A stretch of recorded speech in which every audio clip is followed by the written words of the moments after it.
Hello students, आज हम इस वीडियो में टीचिंग एंड लर्निंग मटेरियल के बारे में जानेंगे कि टीचिंग लर्निंग मटेरियल क्या होता है। शिक्षण अधिगम सामग्री वे सामग्री होती है जो अध्यापक के द्वारा कक्षा में प्रयोग की जाती है।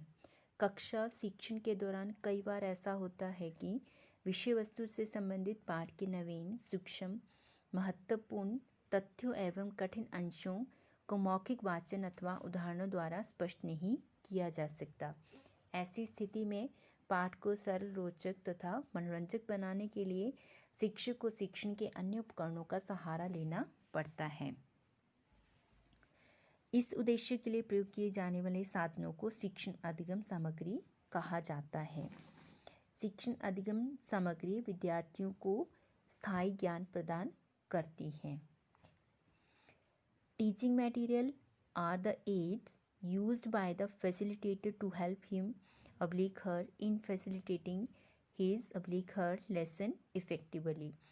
शिक्षण सामग्री ऐसी सामग्री होती है जो अध्यापक को अपने पाठ को प्रभावशाली बनाने के लिए सहायता करती है या जिसे एक अध्यापक अपने पाठ को प्रभावशाली बनाने के लिए प्रयोग करता है। Learning material are the aids by the learner to help him or her learn effectively. और अधिगम सामग्री वे सामग्री होती है जिसे एक अधिगमकर्ता अपने अधिगम को प्रभावशाली बनाने के लिए प्रयोग करता है। Both teaching and learning material can be big और स्मॉल। दोनों शिक्षण और अधिगम सामग्री छोटी और बड़ी हो सकती है। The Teaching and learning material can be bought or made easily by both the facilitator or learner. शिक्षण और अधिगम सामग्री अध्यापक और विद्यार्थी दोनों के द्वारा खरीदी और बनाई जा सकती है। अगर हम नीड और इसके इम्पोर्टेंस की बात करें तो सबसे पहले जो नीड रहेगी वो रहेगी clarity, then attention and interest, best motivator, use of maximum senses, saving time and effort, fixing and recalling the knowledge, meeting the individual differences, encouraging activities, introductory variety, development of scientific attitude, direct experiences, promotion of international understanding. जो teaching learning material होता है वे विद्यार्थियों को स्पष्टता प्रदान करता है, विद्यार्थियों का पढ़ाई में ध्यान आकर्षित करता है, एक अच्छे अभिप्रेरक के रूप में कार्य करती हैं ये सामग्री। यूज़ ऑफ मैक्सिमम सेंसेस, एक से ज़्यादा इंद्रियों का हम प्रयोग कर सकते हैं, अपने समय और श्रम दोनों का बचाव कर सकते हैं। Fixing and recalling the knowledge, और अपने ज्ञान को स्थायी और उसका प्रत्यास्मरण कर सकते हैं। शिक्षण अधिगम सामग्री व्यक्तिगत विभिन्नताओं को पूरा करती है। इसके साथ साथ ही ये क्रियाएं विद्यार्थियों को अधिक से अधिक कार्य करने के लिए प्रेरित करती हैं। एक अध्यापक इनका प्रयोग कर अपने शिक्षण में विविधता ला सकता है, विद्यार्थियों में वैज्ञानिक दृष्टिकोण का विकास किया जा सकता है। इसके साथ साथ ही शिक्षण अधिगम सामग्री के द्वारा विद्यार्थियों को प्रत्यक्ष अनुभव प्रदान किए जा सकते हैं और विद्यार्थियों में जो अंतर्राष्ट्रीय समझ का विकास भी इनके माध्यम से किया जा सकता है।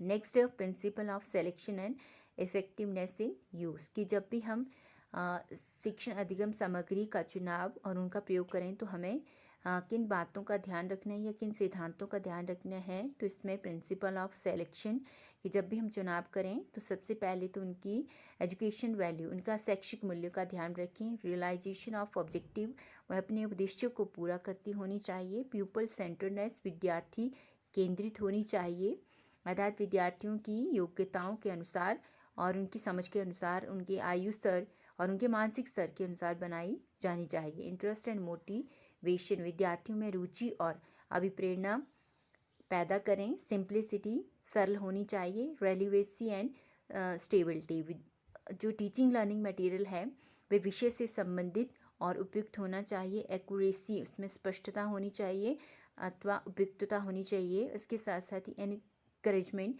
वो विद्यार्थियों को प्रोत्साहित करे। वेल प्रिपेयर्डनेस अच्छी तरह से तैयार की जानी चाहिए। अवॉइडिंग टू मैनी एड्स और अत्यधिक टीचिंग लर्निंग मटेरियल का प्रयोग भी नहीं करना चाहिए।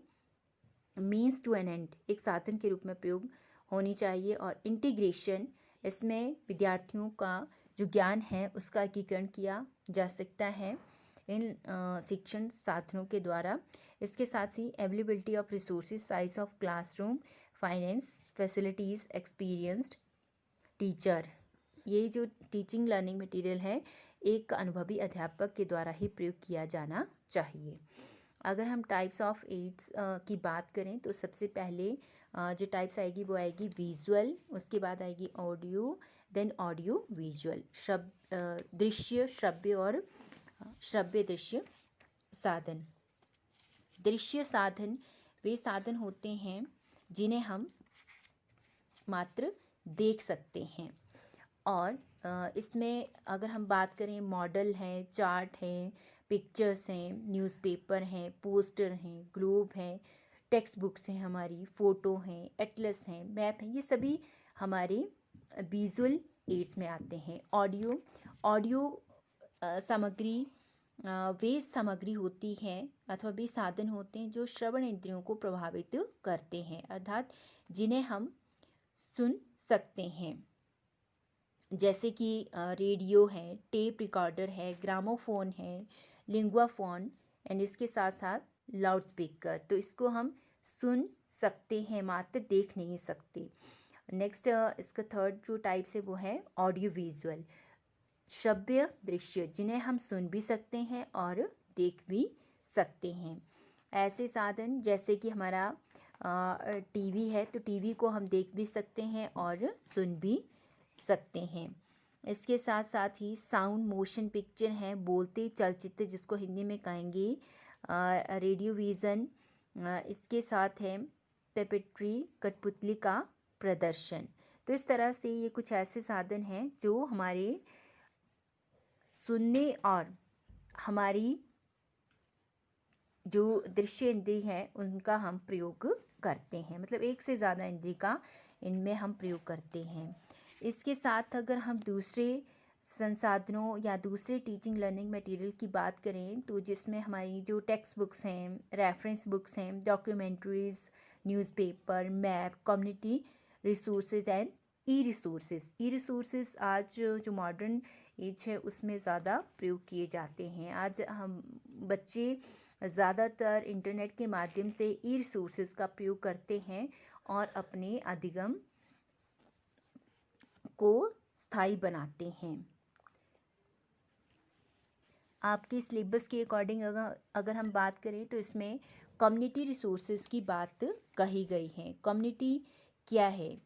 Community means group of people, लोगों का समूह। कम्युनिटी विद्यार्थियों को ऐसे साधन प्रदान करती है जो उनकी शिक्षा में भी महत्वपूर्ण होते हैं। साधारण शब्दों में समुदाय का अर्थ व्यक्तियों के ऐसे समूह से लिया जा सकता है जिसके सदस्य में परस्पर सेवा भाव होता है और जो हर स्थिति में एक दूसरे का सहयोग करते हैं। समुदाय रिसोर्सेज की अगर हम बात करें तो समुदाय रिसोर्सेज में जैसे कि हमारा जो एग्रीकल्चर है, जो या फिर हमारा रेलवे स्टेशन है या कोई फैक्ट्री है, इसके साथ साथ ही अगर हम ऐतिहासिक महत्व के साधनों की बात करें तो ऐतिहासिक महत्व के साधनों में जैसे हमारा कोई किला है, स्तंभ है या मस्जिद है या गिरजा घर हैं, तो ये सभी जो हैं वो ऐतिहासिक महत्व के साधन हैं। समटाइम कम्युनिटी इनका निर्माण करती है और समटाइम कम्युनिटी इनका अगर बने हैं कम्युनिटी में तो इनका रखरखाव करती है ताकि ये विद्यार्थियों की शिक्षा में प्रयोग किए जा सकें। इसके अतिरिक्त चिड़ियाघर, विश्वविद्यालय, रेलवे स्टेशन, कला विभाग, स्कूल, कॉलेज, एम्पोरियम, समाचार पत्रों के कार्यालय, ये सभी सांस्कृतिक महत्व के स्थानों के अंतर्गत आते हैं।